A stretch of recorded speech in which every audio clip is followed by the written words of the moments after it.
Bonsoir à tous, on se retrouve ce soir pour parler de classification sur des jeux de données déséquilibrés. Si vous êtes data scientist, vous avez forcément rencontré ce cas. Et ben, on va faire une série de vidéos pour tenter de tout ça. Allez, sans plus tarder, je vous présente cette personne. Je ne sais pas si vous la connaissez. C'est un homme. Et vous avez, si vous êtes data scientist, déjà utilisé son travail puisque c'est Jason Brownlee, la personne à l'origine du site Machine Learning Mastery, avec énormément de tutos, de blogs et autres. Le mine d'or est vraiment en plus, enfin c'est très bien référencé. Donc j'imagine que vous êtes déjà tombé sur ce site web. Il a créé notamment plein de-books. Il les vend là, à travers un super bundle de 24 e-books. Et en fait, j'en ai récupéré un qui était la préparation de données, qu'on a abordé dans une série de vidéos précédentes. Je vous invite à y jeter un coup d'œil si la préparation de données vous intéresse et si vous voulez comprendre vraiment tout ce qu'il y a à connaître sur ce sujet-là. Aujourd'hui, on va s'intéresser à un second e-book. C'est le 11e, voilà, Imbalance Classification with Python. Et c'est ça qu'on va faire aujourd'hui. Un, pareil, sujet super intéressant et extrêmement fréquent. Il est là. Donc en tout, c'est un bon livre de 463 pages avec beaucoup d'exemples. Pas mal de contenu et on va passer ça en revue dans une série de vidéos. Pardon. Il y a quatre grandes parties qui vont être abordées dans cette série de live. L'évaluation de données, de modèles, le sampling de data, toutes les approches cost sensitive et ensuite une dernière partie avec les algorithmes avancés. Donc, on va voir ça petit à petit.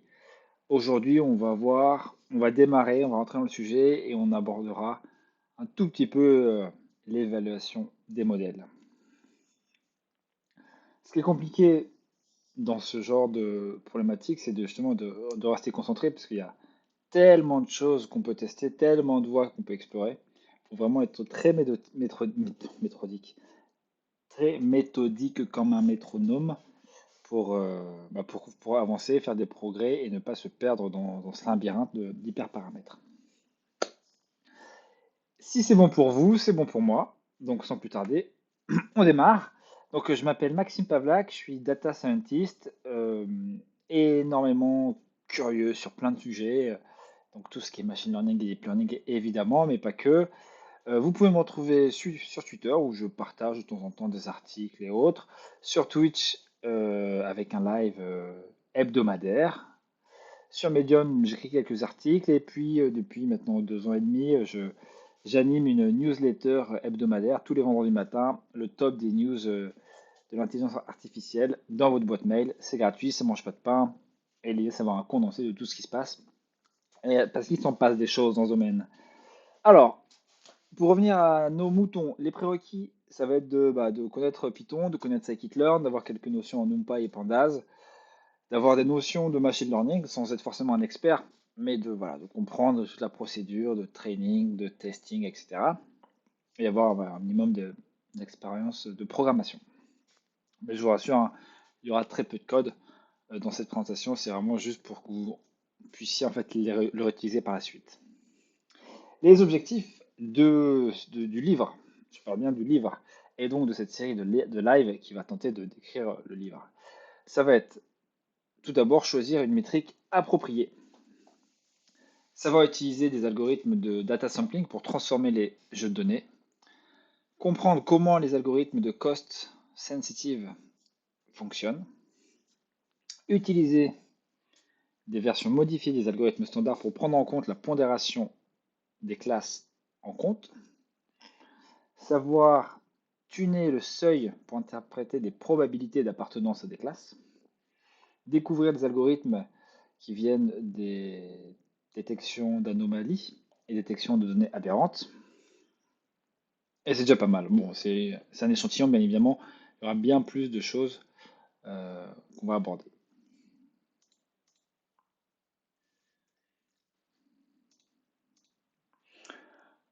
Donc, je reviens sur l'agenda. J'ai présenté tout à l'heure quatre grandes parties qu'on va aborder et une première partie donc, qui est appelée Foundation pour vraiment faire une introduction et expliquer un petit peu les enjeux de la classification déséquilibrée. Hop là, et à chaque fois je me fais avoir. Hop là, et je me refais avoir.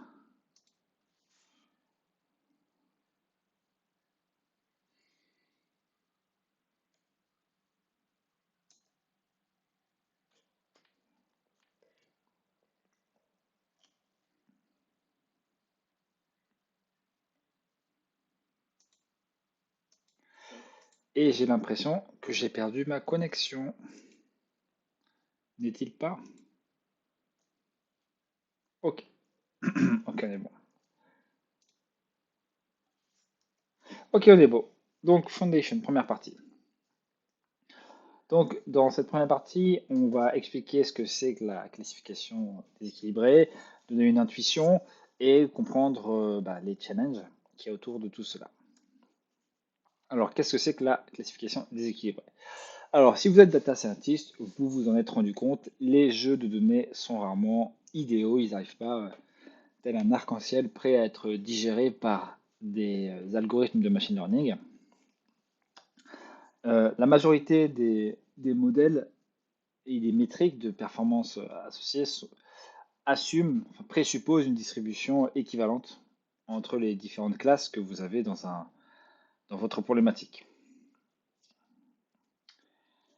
Sauf que beaucoup de problèmes ont des distributions qui ne sont pas du tout égales. Et là, en général, lorsqu'on fait de la classification, enfin par défaut, on va dire, on va prendre l'accuracy comme métrique de performance, sauf que dans le cas de données déséquilibrées, ça devient extrêmement dangereux, et on va le voir plus tard, où il y a toute une partie sur ça.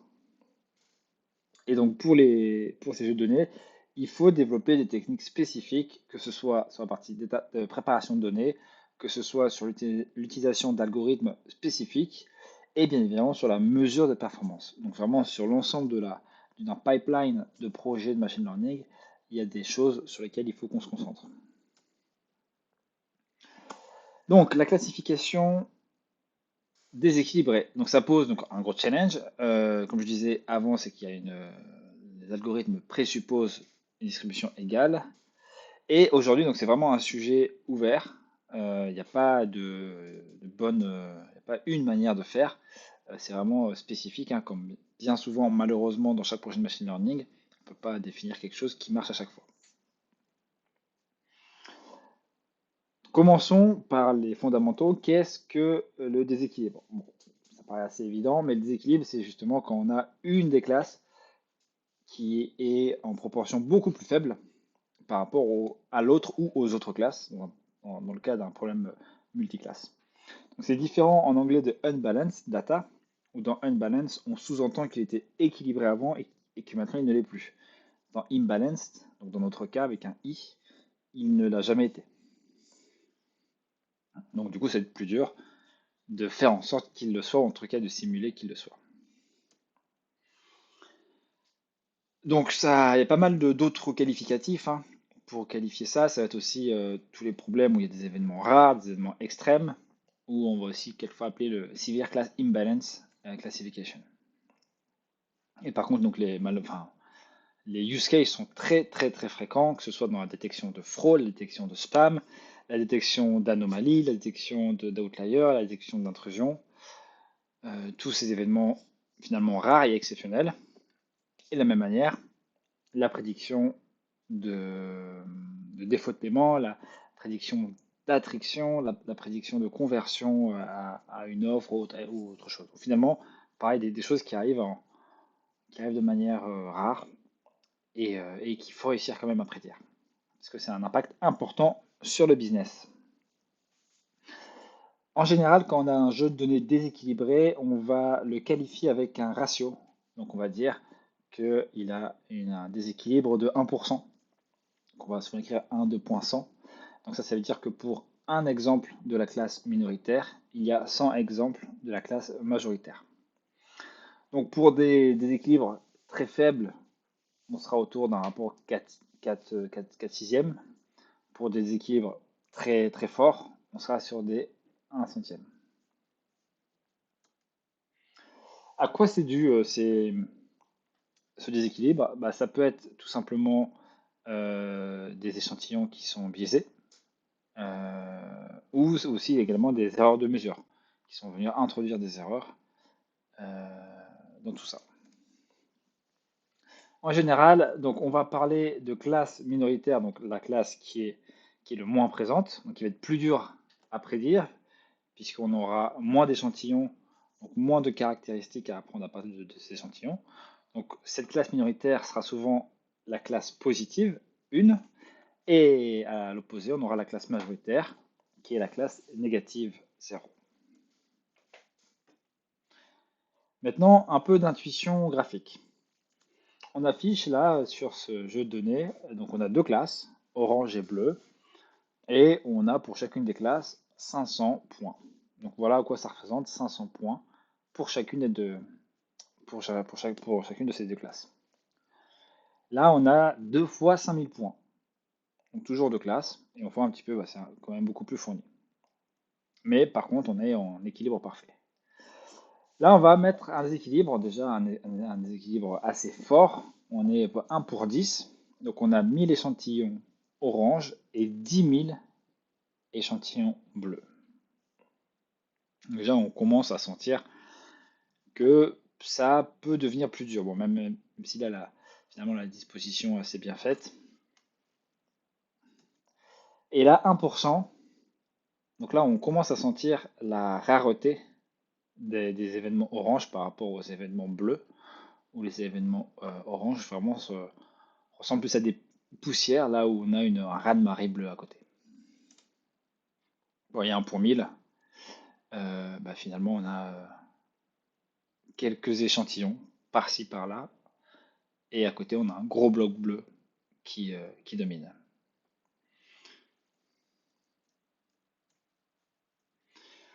Donc, les gros challenges qu'on va voir affronter dans le cadre d'une classification déséquilibrée. Donc, pourquoi c'est dur?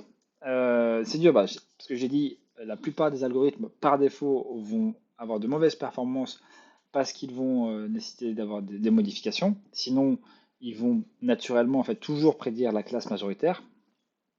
Ou en tout cas, ils vont prédire en proportion de ce qu'ils voient, donc forcément la classe, là où les classes majoritaires. Les métriques usuelles vont perdre complètement leur sens, notamment l'accuracy.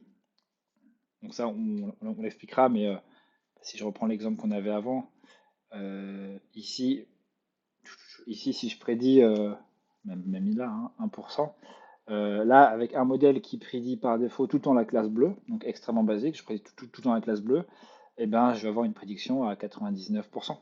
Donc, on peut se dire que c'est génial, 99% d'accuracy, sauf que c'est nul, parce que nous, ce qu'on veut, c'est justement prédire les cas orange, et dans l'exemple que je viens de prendre, on ne va jamais prédire un cas orange. Hop. Donc c'est pour ça qu'on va utiliser d'autres méthodes pour mesurer la performance des modèles. Ensuite, en général, donc, on ne va pas vouloir se tromper dans la classification d'une classe majoritaire, mais c'est quand même beaucoup moins critique que de se tromper dans une classe minoritaire. Je m'explique. On va préférer prédire qu'un point appartient à la classe minoritaire alors qu'il appartient à la classe majoritaire, plutôt que l'inverse, c'est-à-dire prédire qu'un point appartient à la classe majoritaire alors qu'il appartient à la classe minoritaire. Pouf, je me suis emmêlé les pinceaux. En fait, voilà, parce que les événements minoritaires sont tellement minoritaires qu'on ne veut surtout pas les rater. Et donc c'est là où vont intervenir les algorithmes qu'on appelle cost sensitive pour, euh, pour venir gérer ça, gérer cette priorité qu'on va donner à la classe minoritaire. Et ensuite, il y a d'autres caractéristiques qui vont venir justement amplifier ces difficultés, et on va les décrire maintenant. Alors, le jeu de données, le bruit par rapport au label et la distribution des données. Alors, le premier, c'est le dataset. puisqu'en machine learning, on entend qu'effectivement, plus on a de données, mieux c'est, puisque plus on va avoir une représentation des combinaisons et une représentation de la variance entre toutes les features. Sauf que nous, bah, avec la classe minoritaire, on n'a pas beaucoup d'échantillons de la classe minoritaire. Donc on va manquer justement de densité, on va manquer de diversité. Et donc ça va être beaucoup plus dur pour l'algorithme de modéliser tout ça. Deuxième effet, c'est donc le bruit au niveau du label. Donc en fait, c'est-à-dire c'est les échantillons qui appartiennent à une classe mais qui ont été labellisés dans une autre classe. Et donc ça peut venir de plein de choses. Et un exemple basique, c'est typiquement sur la détection de fraude, que par défaut, si fraude il y a eu, c'est qu'à la base, elle a été détectée comme normale. Et c'est seulement a posteriori, on va se rendre compte que c'était une fraude et donc on va la mettre à jour. Mais à la base, elle est passée entre nos filets et on s'en est pas rendu compte. Donc c'est pour ça que la détection de fraude, c'est particulièrement dur, puisque, entre guillemets, par défaut, on va considérer que tout est bon. Donc forcément, à la fin, la conséquence, c'est que on a encore moins d'échantillons disponibles pour la classe minoritaire. Et enfin, par rapport à la distribution de la donnée, c'est qu'en général, la distribution de la classe minoritaire va être très éparpillée, et donc ça va être encore plus dur de retrouver des features qui, enfin, des représentations qui permettent de mesurer ça. Là, voilà, on a deux exemples où c'est peut-être un peu plus simple dans dans le premier cas, mais dans le deuxième cas, on a voilà, des répartitions très alambiquées. Voilà pour les fondations. Donc, ce qu'il faut retenir de cette première partie, c'est que avec des données, un jeu de données déséquilibré, vous avez besoin de techniques spécifiques. Vous ne pouvez pas vous appuyer sur la méthode traditionnelle. Enfin, vous pouvez, on le fait tous au début, et puis au bout d'un moment, vous sentez que vous tournez en rond et qu'il y a quelque chose qui ne se passe pas bien. Et ça se passe pas bien parce que la majorité des modèles présupposent une distribution équilibrée. La majorité des problèmes n'ont pas des données équilibrées et que les métriques par défaut deviennent dangereuses, notamment l'accuracy. Pour décrire un jeu de données déséquilibré, on va utiliser un ratio, donc 1%, pour dire qu'il y a un exemplaire minoritaire pour 100 exemplaires majoritaires. Et les conventions, c'est que la classe minoritaire, c'est la classe positive, donc ça va être la classe 1, et la classe majoritaire, ça va être la classe négative, la classe 0. C'est bon pour tout le monde? Bon, on continue alors. Donc ça, c'était voilà, une petite introduction pour se mettre en jambes, se chauffer. Maintenant, on va démarrer la partie évaluation des modèles et on la verra plus en profondeur la prochaine fois, qui est également la deuxième fois, même la seconde pour le moment, mais qui deviendra la deuxième fois plus tard. Continuons. Évaluation des modèles. Donc, beaucoup de choses au programme. Nous, ce qu'on va faire, c'est qu'on va, dans un premier temps, s'intéresser uniquement, on va faire un petit tour du propriétaire et on verra les autres points lors de la prochaine vidéo. On parlera justement en plus en détail de pourquoi l'accuracy ne fonctionne pas et de tout ce qu'on a à notre disposition, donc la precision, le recall, etc., etc. Mais de toute façon, j'en parle dans le tour du propriétaire. Donc le but, c'est qu'on a dit les métriques traditionnelles, standards, traitent toutes les classes de la même manière. Sauf que nous, on ne peut pas en classification déséquilibrée, puisque les erreurs de la classe minoritaire sont beaucoup plus importantes que les erreurs avec la classe majoritaire. Et en plus, on manque d'observation de la classe minoritaire.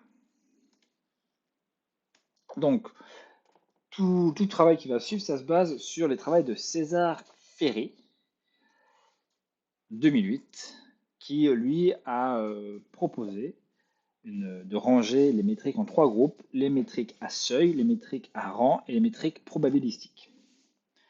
Donc à chaque fois, on va reprendre la convention qu'on a énoncée précédemment. Donc la classe majoritaire, classe négative, classe minoritaire, classe positive. C'est très important de garder ça en tête. Donc, les méthodes à seuil. Donc là, encore une fois, on va passer rapidement, on y reviendra plus tard.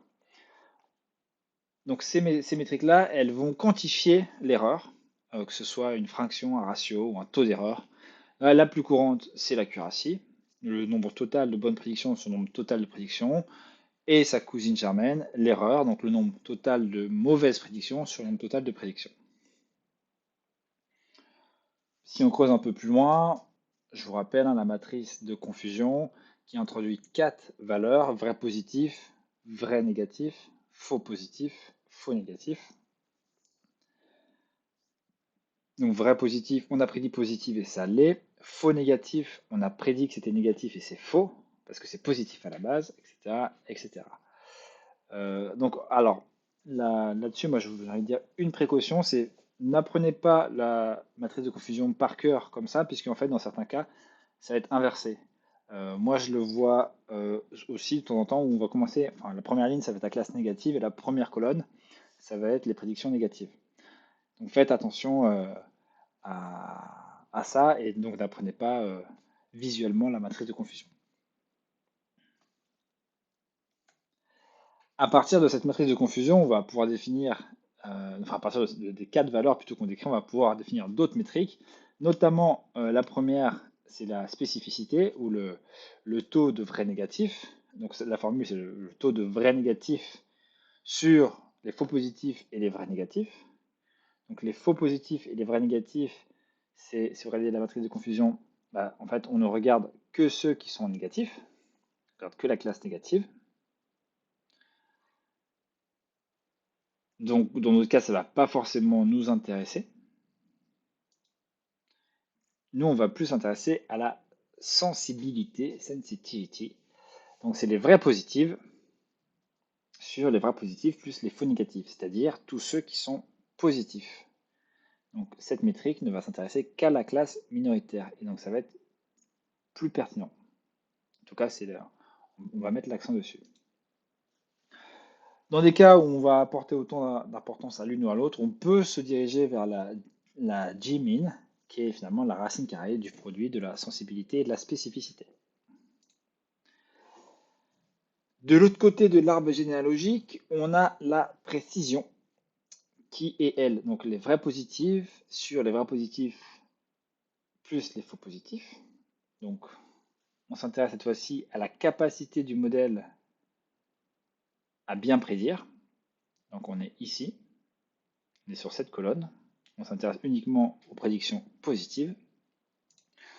Et sa cousine, le recall ou le rappel en français, qui elle va s'intéresser donc aux vrais positifs, mais cette fois-ci sur la somme des vrais positifs et des faux négatifs.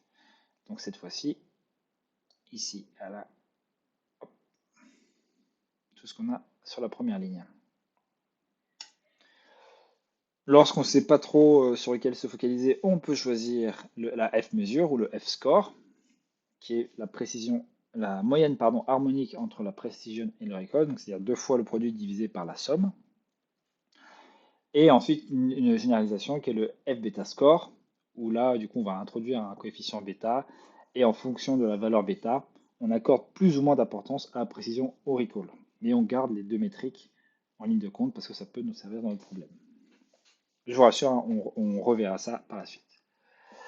On a ensuite plein d'autres métriques, kappa, l'accuracy moyennée de manière macro, l'accuracy moyennée sur la classe, la précision optimisée, etc. etc., etc.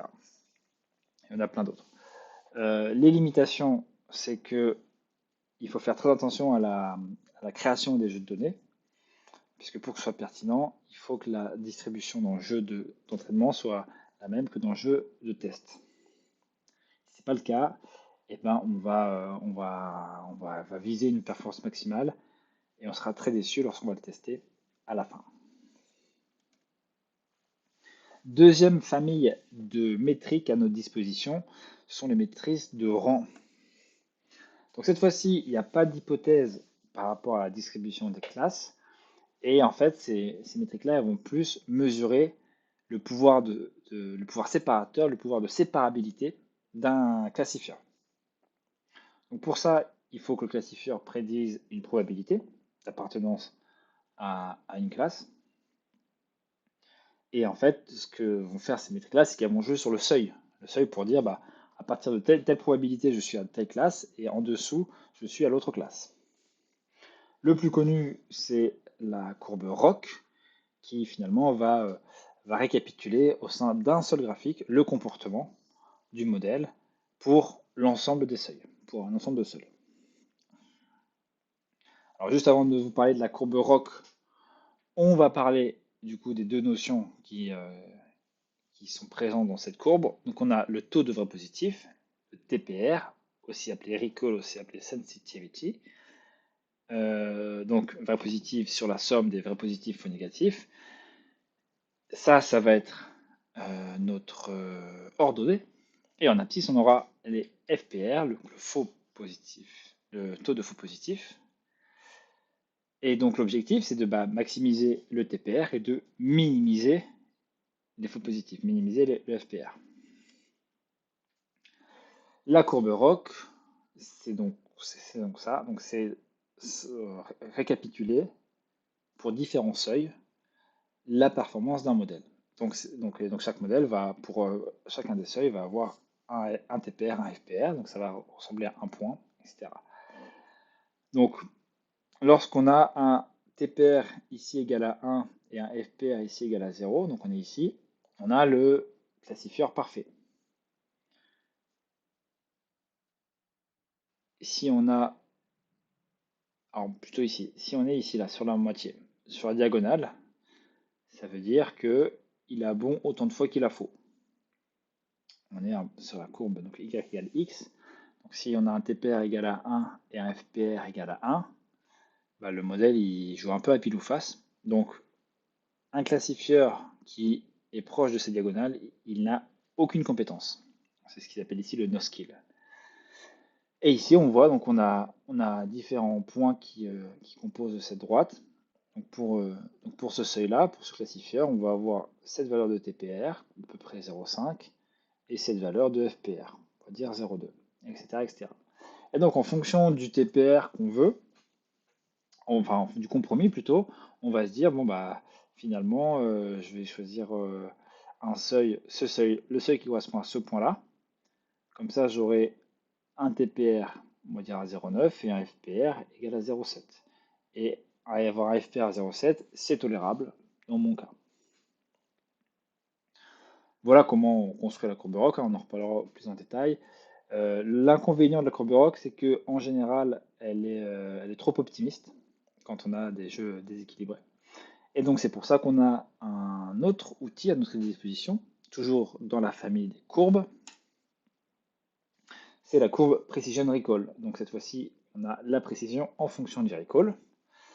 Beaucoup plus pratique dans le cadre d'un jeu déséquilibré, puisqu'en fait, elle va se concentrer sur la classe minoritaire, la classe positive.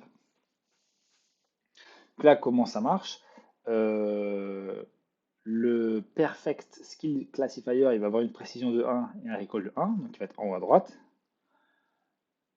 Le mauvais, en fait, ça va être une ligne horizontale, puisqu'il aura toujours la même précision.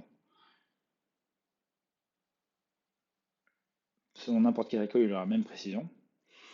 Et ensuite, les vraies valeurs, enfin les vraies valeurs des courbes plus réalistes, ce seront ces courbes-là. Mais le but, c'est de tendre vers ce point en haut à droite.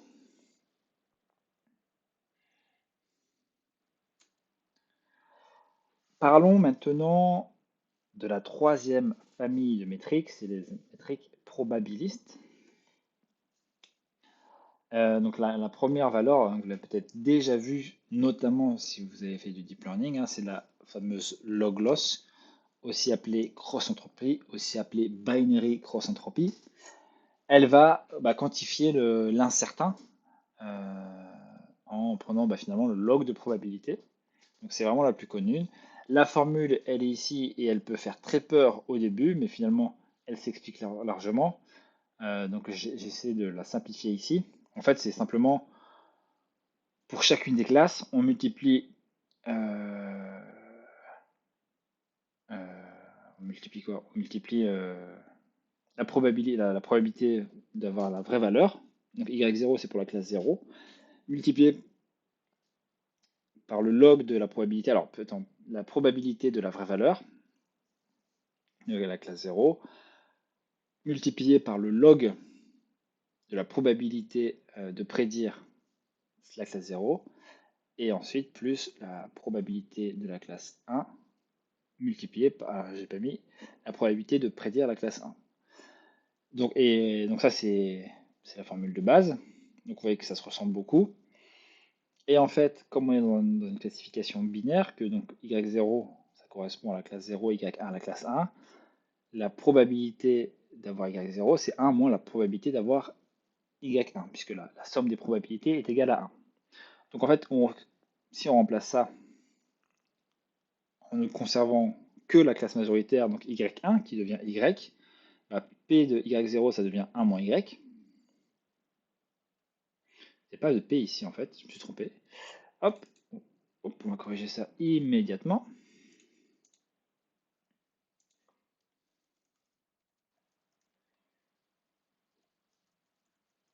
Le p, il est juste là. Voilà, on va se calmer sur les parenthèses. Voilà. Il me semble que c'est ça. À vérifier.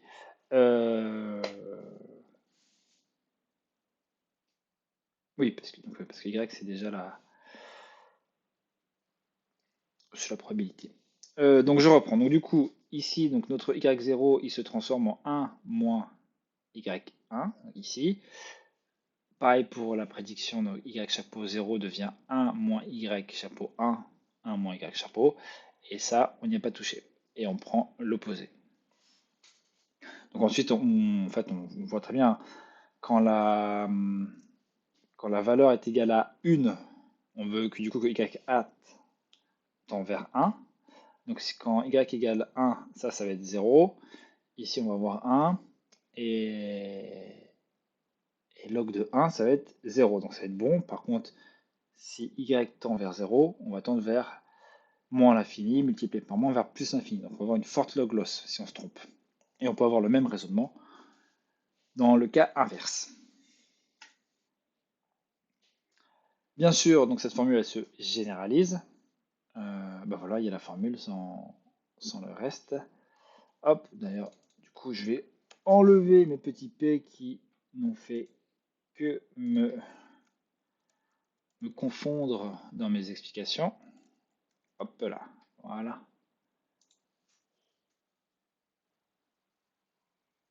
Ouais, c'est plus simple comme ça. Voilà. Donc du coup, ben, on fait la somme donc, de la vraie valeur fois le log de la prédiction pour chacune des classes. Tout simplement. Un autre score, c'est le, je sais pas comment on prononce, Breyer score. Lui, ce score, donc lui, il se concentre sur la classe minoritaire. Le score parfait, alors du coup, ça va plus être appelé une perte, mais le score parfait, c'est 0, et en fait, ça va être simplement la différence quadratique entre la prédiction et la vraie valeur. Ça peut être très petit, puisque bah, on va parler, là, on parle de prédiction, hein, donc y, enfin de probabilité, pardon, y c'est entre 0 et 1. Donc LV au carré, ça va encore être encore plus petit. Donc en général, on n'utilise pas la formule telle quelle, on va utiliser le Breyer Skill Score, où on va plus mettre en relation un petit peu comme le R2. On va mettre une référence, un score de référence sur un modèle extrêmement basique. Et l'idée, bah, c'est de s'y retrouver plus facilement et d'avoir un score un peu plus parlant. Donc le score nul, c'est le score 0. C'est-à-dire que le Breyer score est égal au Breyer score ref. Donc notre modèle est aussi fort que le modèle de référence basique et naïf. Donc ça tend vers 1, donc 1 moins 1, 0. A l'inverse, lorsque notre Breyer score est très fort, il va tendre vers 0. Donc ce coefficient va tendre vers 0. Et donc le Breyer skill score va tendre vers le 1 ici, tout simplement. Voilà comment ça fonctionne. Alors la question, c'est que bah, c'est bien beau de présenter toutes ces métriques, mais comment on l'a choisi? Bon, bah, on peut utiliser ce diagramme-là, pardon, qui va peut-être nous aider et défricher un petit peu. Donc, qu'est-ce qu'on veut prédire? Si on part à gauche, on veut prédire donc des classes de labels. Est-ce que les classes ont une importance équivalente? Si oui, on part à gauche. La question c'est est-ce qu'on a 80-90% des exemples en dessous qui appartiennent à la classe majoritaire, oui, on peut tenter l'accuracy. Si le rapport n'est pas équivalent, partir sur le Gmin. On a également, on peut se poser une autre question, est-ce que la classe positive est plus importante? Et ensuite, on va jouer sur le F-score. Donc, si les faux positifs et les faux négatifs sont d'importance équivalente, on va partir sur le F1. Si les faux positifs coûtent plus cher, on va partir sur le F0,5. Et si les faux négatifs sont plus chers, on va partir sur le F2. Si on veut prédire des probabilités et qu'on a besoin d'utiliser ces probabilités, on va partir sur le prior score. Par contre, si on a besoin des labels de classe, encore une fois, on va se poser la même question. Est-ce que les classes ont une importance équivalente? Oui, on part sur la courbe ROC, ou plutôt sur une métrique qui est en l'air sur la courbe ROC, ROC AUC.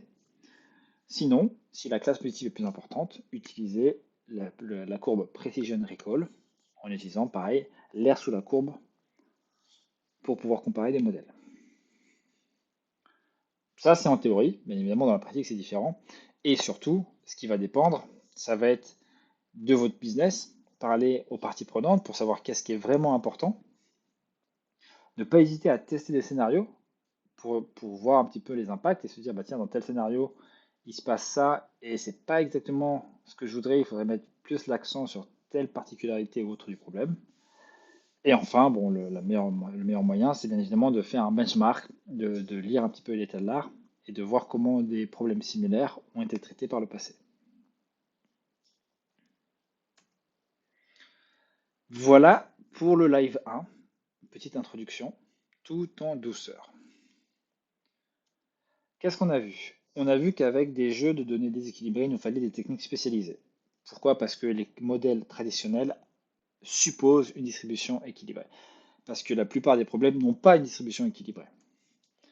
Et parce que les métriques traditionnelles deviennent extrêmement dangereuses parce que justement elles supposent également une distribution équilibrée. Pour décrire un jeu de données déséquilibré, on utilise un ratio. Donc 1%, ça veut dire que pour un échantillon minoritaire, on a 100 échantillons majoritaires.